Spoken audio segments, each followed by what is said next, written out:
tomorrow is the 20th anniversary of 9/11, and it's hard to believe that it's been 2 decades since that fateful day. I'll never forget it. I was a sophomore in high school. And as one could expect, the networks have prepared a series of tribute documentaries and news specials. Your TV will be flooded with all manner of remembrances. Every newscast will dedicate a good chunk of the day to 9/11. Netflix is releasing a docuseries. Nat Geo has one. ABC has one that focuses on the women of 9/11. Apple TV has one called Inside the President's War Room, narrated by Jeff Daniels. All in all, Entertainment Weekly says that there are no fewer than 17 new 9/11 documentaries being released to commemorate the 20th anniversary of the attacks. And one of those 17 comes from acclaimed filmmaker and New York City's native son, Spike Lee. On the morning of September 11th, the whole world changed. I don't think America was prepared for something like this to happen in our country. When I was on the pile, when I was part of that effort, you really felt the love of humanity right there. It just lifted you. I didn't remember that Steve Buscemi was like a frontline worker that day. Anyway, Spike Lee got his hand slapped when he started asking some questions about 9/11. Director Spike Lee is under fire for including 9/11 conspiracy theories in his new HBO documentary series about the September 11th attacks. It's garnering negative headlines around the country. In the documentary, Lee reportedly appears to agree with members of a controversial organization called Architects and Engineers for 9/11 Truth, who believe in the debunked theory that the Twin Towers were brought down by a controlled explosion and not the hijacked planes. In an interview with the New York Times, the famed director says he still has questions about what really happened on 9/11. The media came out in full force to discipline Spike Lee for his heresies. He ended up cutting the controversial segments out of his documentary series. But can you really blame Spike Lee, or anyone really, for having questions about 9/11? I mean, you don't have to be a tinfoil hat conspiracy theorist to feel that the official narrative around 9/11 is just wrong. In the wake of the attack, the narrative was that 9/11 was carried out by a terrorist group called Al-Qaeda, led by a guy named Osama bin Laden, and that their headquarters were in Afghanistan. So, well, we had to go in there and kill them all. But that basic narrative was maintained largely due to the fact that an important chunk of the government's own investigation into 9/11 was kept hidden from the American people. In the months after 9/11, the House and Senate convened joint hearings to produce this massive report titled The Joint Inquiry into Intelligence Community Activities Before and After the Terrorist Attacks of September 11, 2001. Facing stonewalling from the Bush administration and other issues, the joint inquiry was not exactly considered a rousing success. I think the failure of that committee to be able to do a thorough investigation made the families and the country call for the creation of the 9/11 Commission. One of those failures in the 2002 Joint Inquiry Report of 900 pages, 28 redacted pages, which stick out like a sore thumb. Potential sources of foreign support for the September 11th hijackers, classified by the Bush administration. Now, for years, the families of the victims of 9/11 pushed to declassify the 28 redacted pages. And one of their biggest allies in that fight was former Democratic Senator from Florida, Bob Graham. He was one of the co-chairs of the bipartisan congressional inquiry into 9/11. And because of his position, he had read the 28 pages. But because they were classified, he couldn't really say exactly what was in them without breaking the law. But he knew what was in them, and he worked with the families' associations to pressure the government to declassify them. All right, so if they release these pages that you've been pushing for some time, what do you think the result will be? It will go a long way, I believe, in answering the question, did these 19 hijackers who carried out a very sophisticated plot act alone, or did they have a support network within the United States which facilitated and probably contributed to the attack being able to be carried out? I think it's implausible to think that the 19 hijackers, most of whom could not speak English, had never been in the United States before, were not particularly well educated, could have carried out the plot of 9/11, and therefore there was a support network, and I believe the evidence tends to point towards Saudi Arabia as being the source of that support. How important is it to get this information out? I think it's very important. We have had a long relationship with Saudi Arabia. It goes back to World War II when President Roosevelt and King Saud agreed that the United States would get a guaranteed source of petroleum in exchange for providing security and military protection for Saudi Arabia. That relationship, which served us generally well for many years, I think is now very frayed. For one thing, the United States is becoming more energy independent, less reliant on Saudi Arabia. And for another, our approach to dealing with terrorism has dramatically diverged. And I now believe that the protection that's been provided to Saudi Arabia has frustrated U.S. interest in aggressively and effectively pursuing the war on terror and specifically on ISIS. So it was Saudi Arabia all along. Well, it makes sense. Osama bin Laden was Saudi after all, as were 15 of the 19 hijackers. But the role that the Saudi government officials played to finance, coordinate, and generally aid the attack was suppressed by first the Bush administration and then the Obama administration for years. And according to Bob Graham, the government was incredibly aggressive in the way it fought to keep that information secret. In an interview with the New York Times in 2015, he said, quote, "One thing that irritates me is that the FBI has gone beyond just covering up, trying to avoid disclosure, into what I call aggressive deception.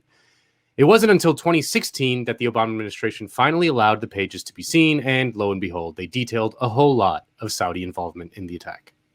Ham, first off, can you explain exactly what's in these 28 pages? Well, Rena, there's a lot of detail in here, and a lot of it's based on FBI reports and CIA reports, and it talks about, for example, two Saudi men who had relationships or contacts with two of the 9/11 hijackers in California. It talks about how they were funded, where they got money from, who they associated with.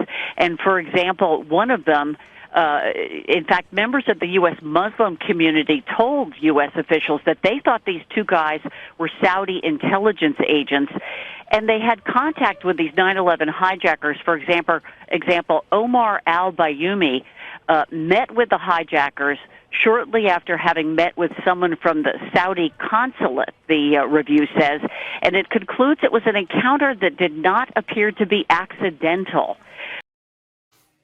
Now, the original inquiry was beset by problems from the very beginning. After being pressured to do the inquiry in the first place, Bush appointed friend of the show, Henry Kissinger, to lead the commission. President Bush signed legislation today creating an independent commission to investigate the September 11th attack on America.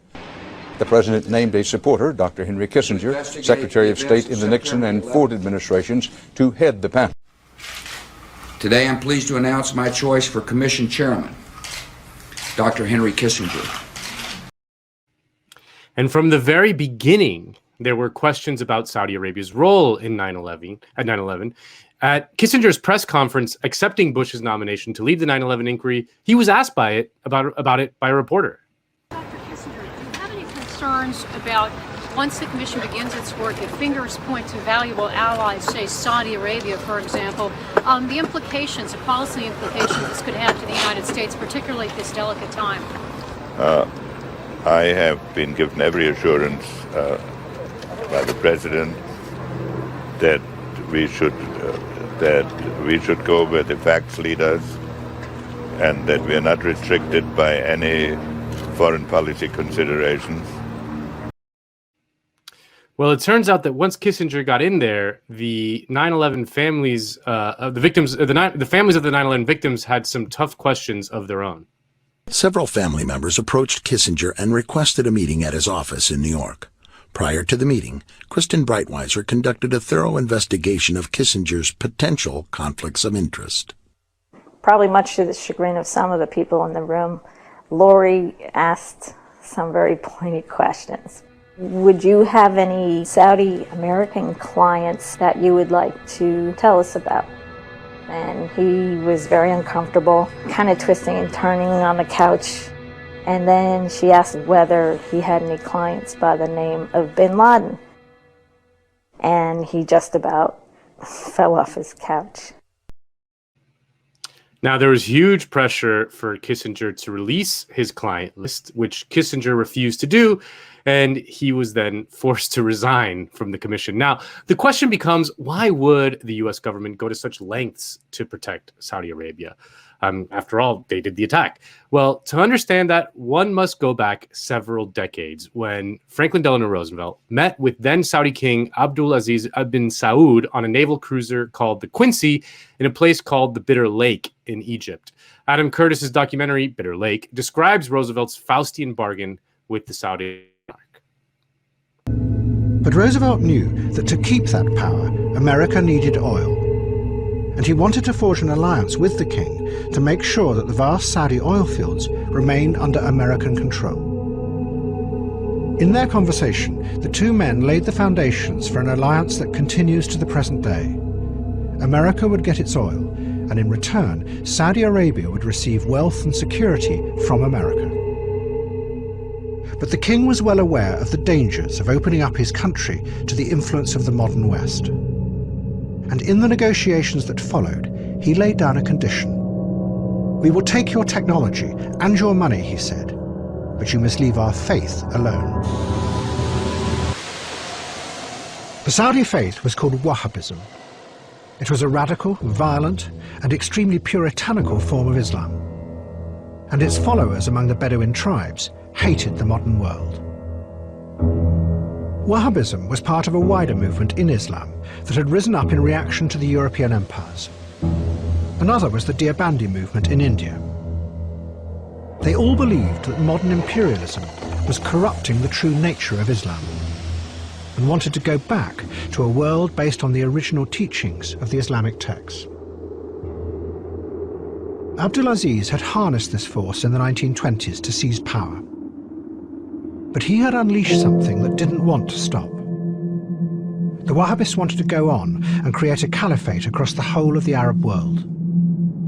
And to stop them, in 1929, Abdul Aziz machine-gunned them. He ruthlessly killed the warriors who had made him king. But their belief, a violent, intolerant, and above all backward-looking version of Islam, remained at the heart of Saudi Arabian society. And the deal made that day on the Great Bitter Lake meant that America would get its oil, but it would also be protecting Wahhabism, a force that had its own global ambitions. Ambitions that were very different from America's. Now, America's support for Saudi Arabia's monarchy and their brand of religious extremism had two benefits. The first was access to the kingdom's vast oil reserves. That's obvious.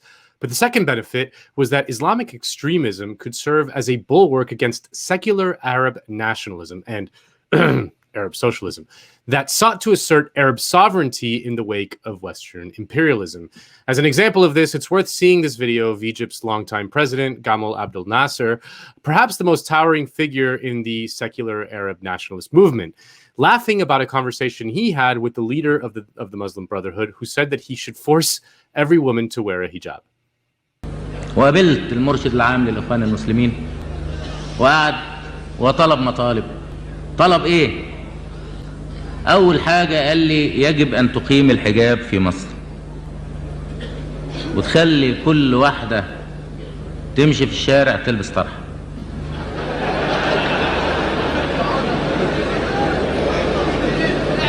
كل واحدة تمشي.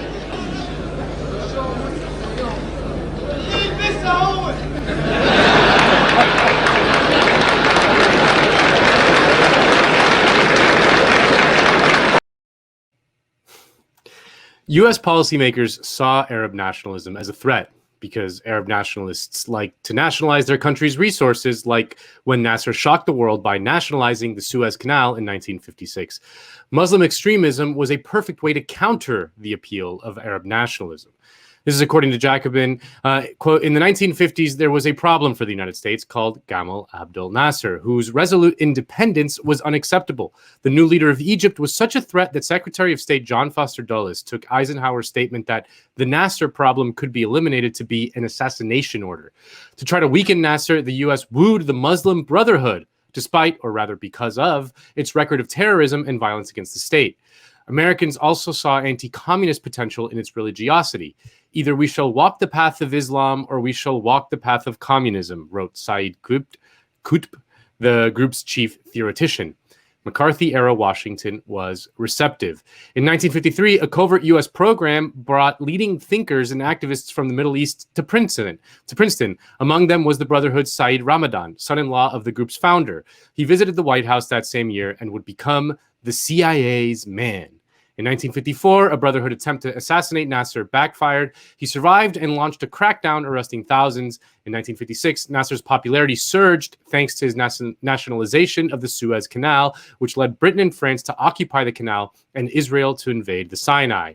All three were forced to withdraw, and Nasser became a regional hero. And this basic story is repeated over and over again, whether it was the CIA-orchestrated coup in Iran in 1953 to overthrow the secular nationalist democratically elected leader Mohammad Mossadegh, or the U.S.'s support for the Afghan Muslim Brotherhood and arming of the Mujahideen, including one Osama bin Laden, to counter the Soviet-backed secular communist government in Afghanistan. But flash forward to the present day, 20 years after the attacks, President Biden has pulled out of Afghanistan in an admirable and I think politically courageous move. But he also raised eyebrows when he announced that he was going to declassify more documents related to 9/11, much to the relief of the victims' families.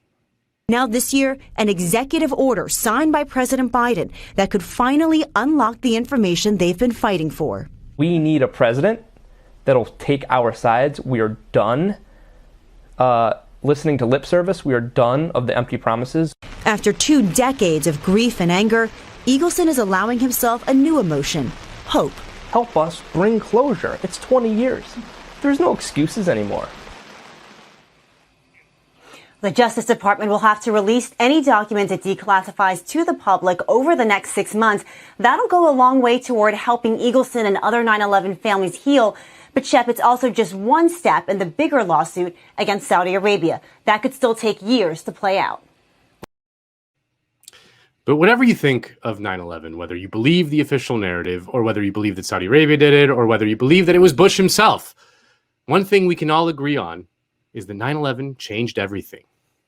Peter, you do realize there's a difference between loving America and being swept up in post-9/11 paranoia. Brian, are you suggesting that 9/11 didn't change everything? What? No, I was just... Because 9/11 changed everything, Brian. 9/11 changed everything. Peter, you didn't even know what 9/11 was until 2004. Yes, 9/11 changed everything. For starters, it probably killed the momentum of what might have been a resurgent left-wing movement in the United States in the wake of the Battle of Seattle and the anti-globalization protests of the late 90s. But that's a different conversation for a different day. The main thing is that it launched the war on terror, a war that, despite Biden's admirable pullout of Afghanistan, rages on in many other parts of the world. And the human cost of that war is simply staggering. According to the Watson Institute at Brown University, at least 801,000 people have been killed by direct war violence in Iraq, Afghanistan, Syria, Yemen, and Pakistan. The number of people who have been wounded or have fallen ill as a result of the conflicts is far higher, as is the number of civilians who have died indirectly as a result of the destruction of hospitals and infrastructure and environmental contamination, among other war-related problems.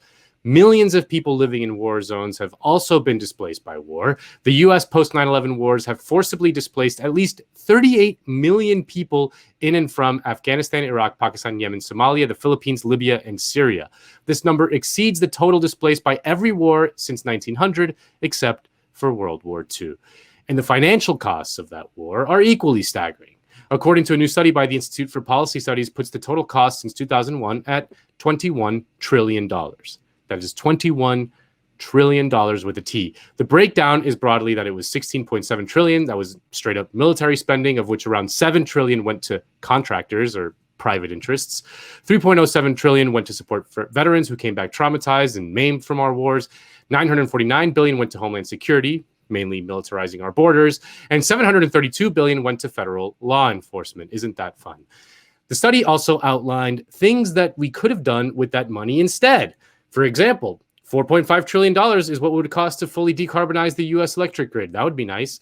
$2.3 trillion could create 5 million $15 per hour jobs with benefits and cost of living adjustments for 10 years.